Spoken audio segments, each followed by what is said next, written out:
Every woman in the city was talking about the women's suffrage movement, and it's about time. The movement has been building since 1848, when my mother attended the Seneca Falls Convention. My mother, a single woman since my father passed years ago, brought me to nearly every single march and protest she could take me to. Every now and then we would attend meetings hosted by the National Women's Suffrage Association, and women such as Susan B. Anthony and Elizabeth Cady Stanton would speak on behalf of gaining the right to vote for all women. Being in the presence of these foundational leaders was extraordinary. Although some states, such as Colorado and Utah, passed laws to allow women to vote by 1900, there was still much work to be done. Although some women believed involvement in the temperance movement was enough, gaining the right to vote was our true focus. The NWSA printed suffrage maps on nearly everything: billboards, pamphlets, and paper fans.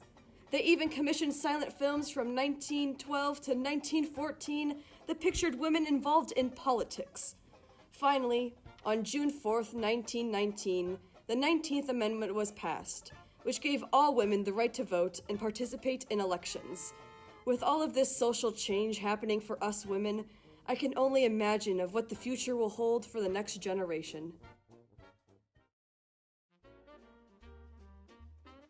I was just starting to settle into my new life as a wife of Charles and a mother of Mary. We had been married for just over a year, and Mary was only a month old when Charles was drafted for World War II. While he was excited to serve for the United States, he also was frightened at the implications this would have for our new family. He didn't know how I'd be able to take care of Mary, as he wasn't expecting to get paid for his service for a long time. My mother helped out with money for a little bit, but she couldn't help forever. Just as money was getting too tight, I heard that the auto factory a few blocks away was starting to hire women. I had been seeing Rosie the Riveter advertisements all around, trying to get women to apply for jobs, so I immediately walked down there to apply, and I was hired within the day. Working there wasn't fun, but it put food on the table.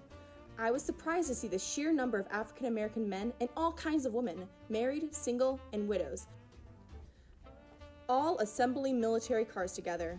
My neighbor Linda told me about a union that I should join, so I did.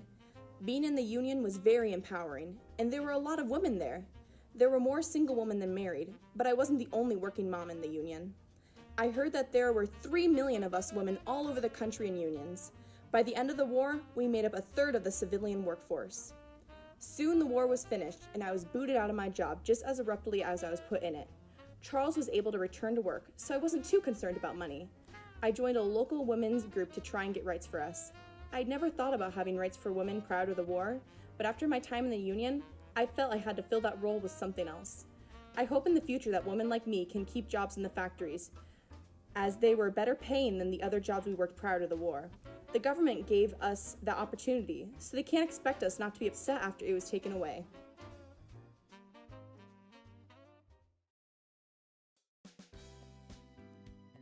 It all started when I read Betty Friedan's book, The Feminine Mystique. She talked about how the life of a housewife could lead to women feeling bored or unfulfilled. The ideal feminine woman would have been happy just maintaining the household and raising children. However, this wasn't the case for many women, myself included.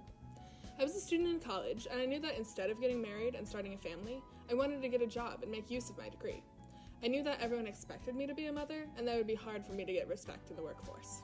I wanted to change these expectations for women, so I joined the local chapter of the National Organization for Women, also known as NOW.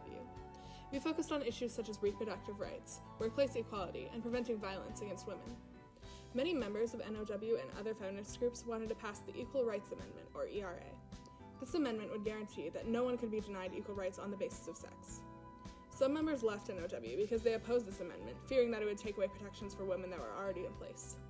Others split from the group because of disagreements over abortion. As the feminist movement began to split into more factions, more radical groups started staging demonstrations. They protested traditional American culture because they believed it to be inherently discriminatory against women. These protests had mixed results. The ERA was passed in 1972, but it did not have the support from enough states to become part of the Constitution. Although that goal was never met, we did succeed in creating positive change for women in other ways. The Equal Employment Opportunity Commission prevented employers from discriminating against women. Title IX of the Education Amendments of 1972 prevented discrimination against women in schools, and the court case Roe v. Wade legalized abortion in the United States.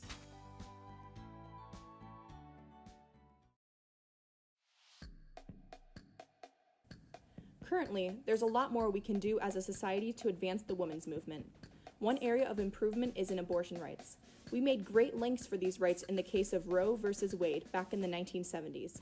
But now, some politicians are trying to revoke those rights that women were given. States like Ohio and Georgia just passed fetal heartbeat bills, where abortions are illegal after a fetus's heartbeat is detected.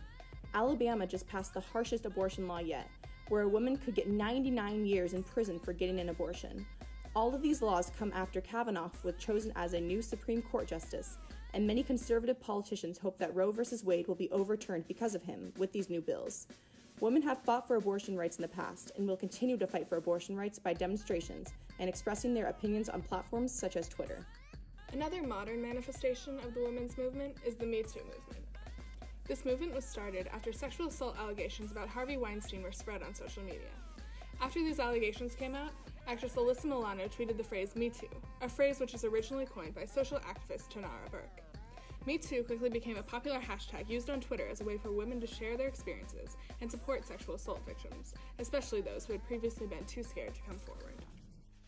Many criticize the movement for being focused on destroying the careers of others, but it's the result of nearly 2 centuries of activism and having the aspiration to speak up for those who might not have a voice.